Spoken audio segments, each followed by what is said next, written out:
Hello, welcome to Ticket to the Cup. I'm Tracey Holmes.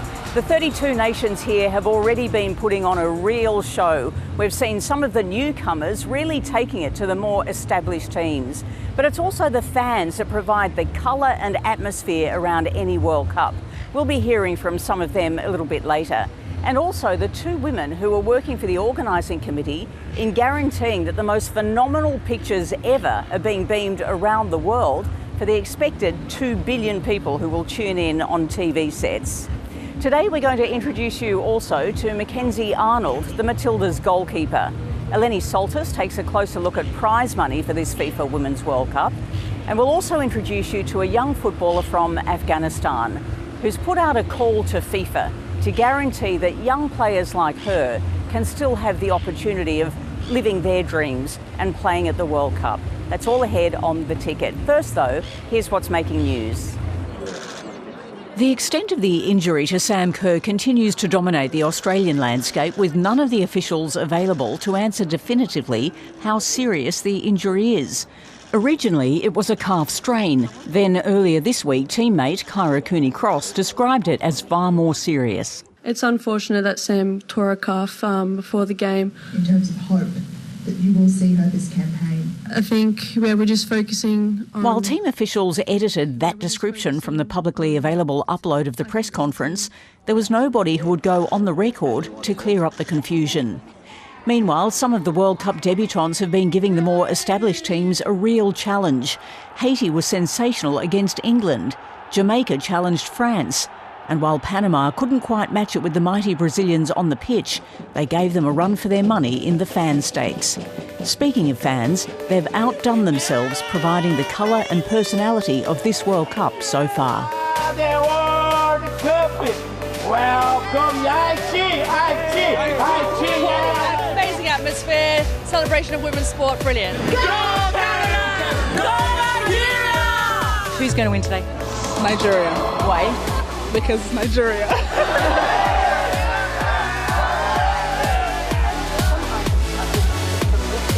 Allez les Bleus!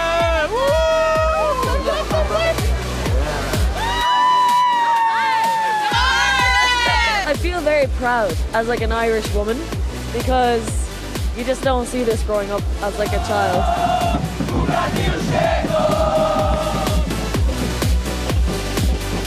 To see Martha at the end was the cherry on top. Oh, it was an amazing game!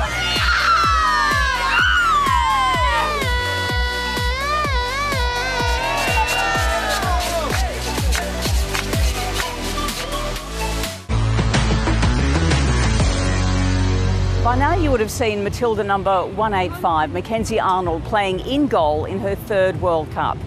Alongside Lydia Williams, who's Matilda number 138, the pair are a rock-solid duo inside the Australian camp. But being a goalkeeper comes with enormous pressure, both physically and mentally.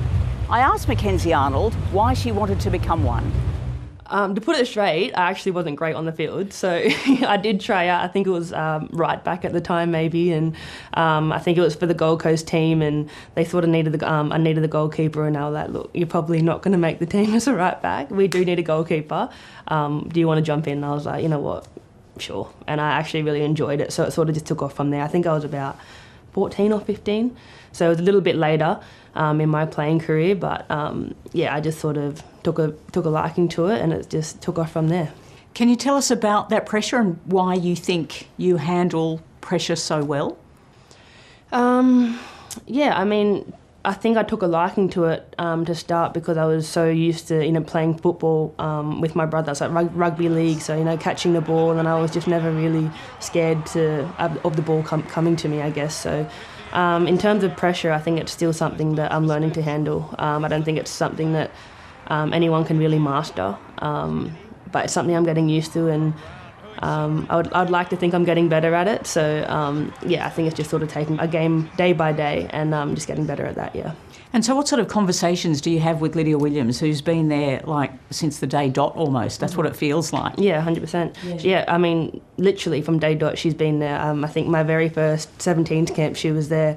although she wasn't in the camp, it was still my first training session and she was there. So she's been through my whole career, and in looking back as a 17-year-old, she really took me under her wing, and I owe a lot of growth and learning to her. So it's been incredibly special to have her along my journey, but to be able to home World Cup with her, it's a little bit surreal for both of us. Is there a single word that describes what you go through when you're standing there protecting that space and you see the opposition coming your way? A particular word, I would say it's probably a roller coaster. I would say that would probably be the biggest word that would describe that. I think keeping my composure is probably the most important thing, especially being in that position, because you could be away from the play for 10 minutes at a time and then all of a sudden got 20 players running at you. So I think composure is probably the biggest thing for me, but I would probably describe it as a roller coaster, yeah, for sure.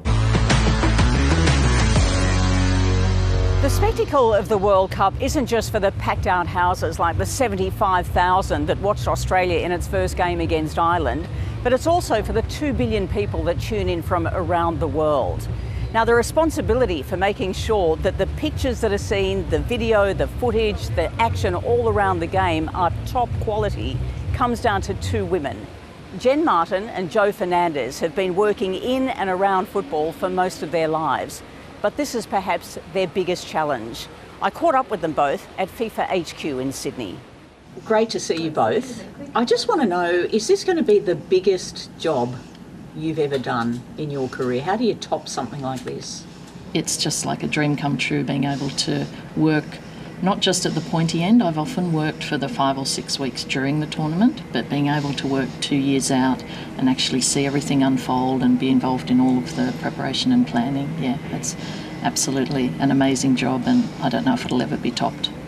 For, my career, it's definitely a highlight to be part of the leadership team that's within the local FIFA subsidiary to deliver a home World Cup. It's like, yeah, it's a pinch yourself kind of job of a lifetime, and it's been an incredible 2 years.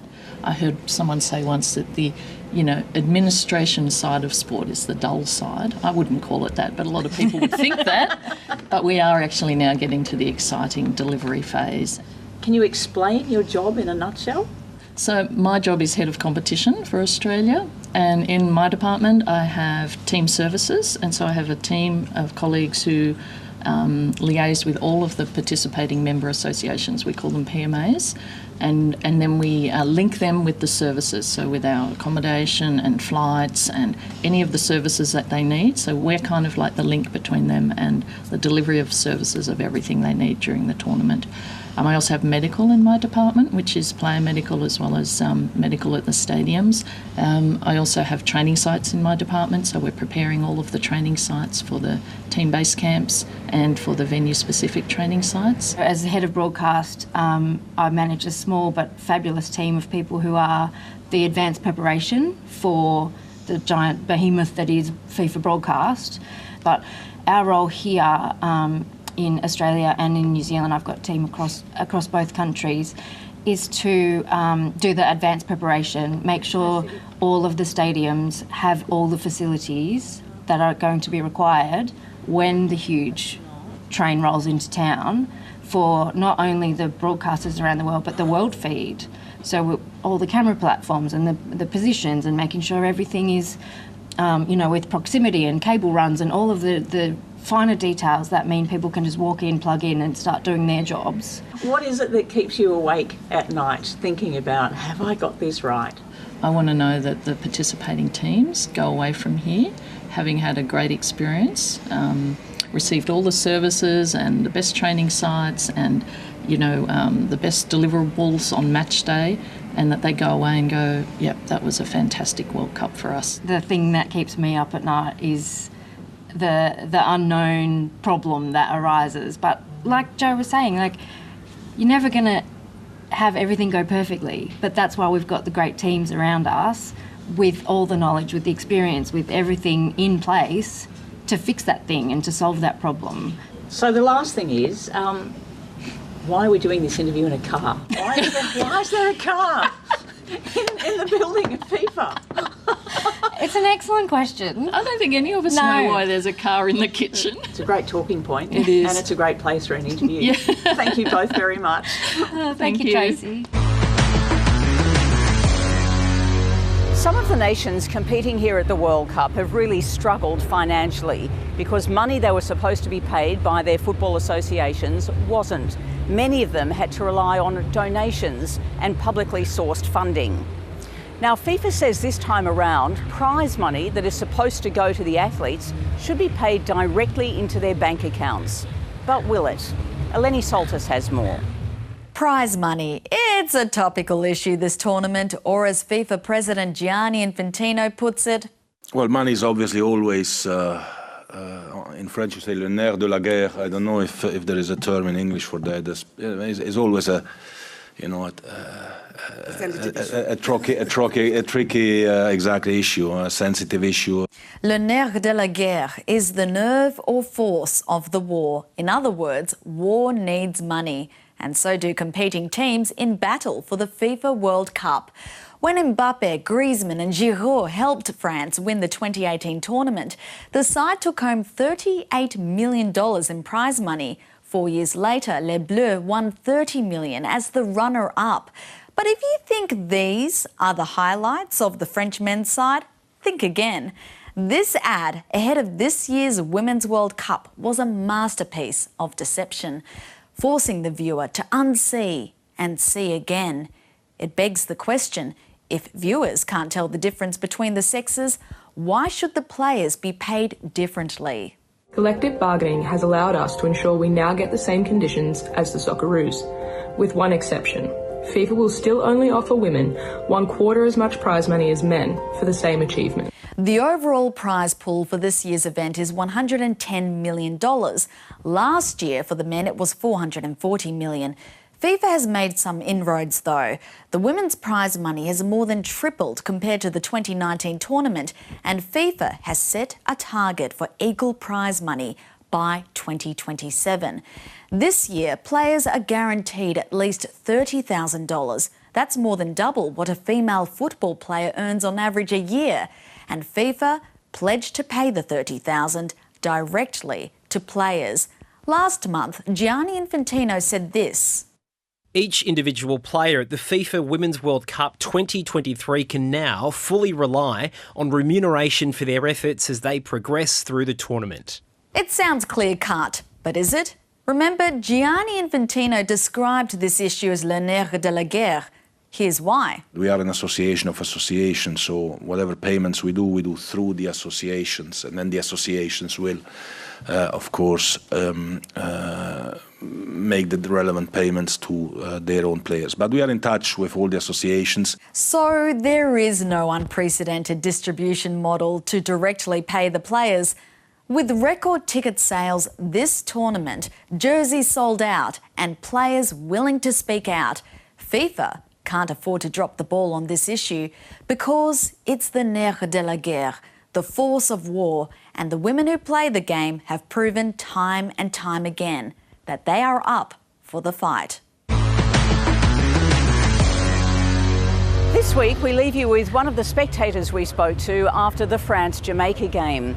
Mona is a young player from Afghanistan. She fled the country after the Taliban took over. But she says she still wants FIFA to support women like her who dream of playing on the biggest stage. For its part, FIFA says money that goes to football associations must also be invested in the women's sport. But they're not doing it. We know that women are banned from playing sport in Afghanistan. So what's going on? Here's Mona's message to FIFA, and we'll see you next week. I would like to say, please support us. Don't leave us in the side. Don't forget us. We are in here with new hope, with a lot of dreams that FIFA can go through and help us on these things. And I just request and I wish FIFA hear about voices and help us to play again for our national team.